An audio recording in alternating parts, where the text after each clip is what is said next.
بعض ہمارے نااہل لوگ مزارات پر جا کر سجدہ کرتے ہیں تو کیا وہ مشرک ہو جاتے ہیں؟ تو قبروں پہ یا مزاروں پہ سجدہ کرنا یہ سخت حرام ہے، لیکن اس سے کوئی شخص مشرک نہیں ہوگا جب تک کہ وہ اس کو معبود یا خدا کی برابر سمجھ کے سجدہ نہ کرے۔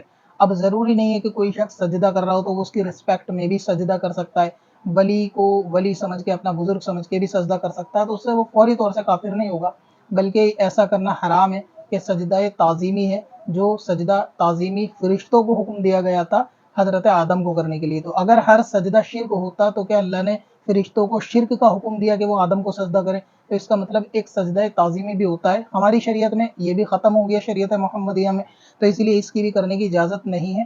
لیکن جو شخص ہر سجدے کو صرف اور صرف شرک کا حکم لگاتے ہیں، یا تو وہ شریعت کے مسائل سے واقف نہیں، یا تو حاسد ہیں، دوسرا یہ کہ وہ جاہل مسلمانوں پہ بدگمانی کرتے ہیں، اور وہ شخص فاسق ہے کہ ہر کسی کو مشرک جانتے ہیں۔ اب اپنی قضا عمری نمازوں کا حساب لگانا ہوا اور بھی آسان۔ وزٹ کریں qazakalculator.smswarsi.com پر اور اس کیلکولیٹر سے اپنی تمام قضا نمازوں کا حساب منٹوں میں کریں اور ڈاؤن لوڈ بھی کریں۔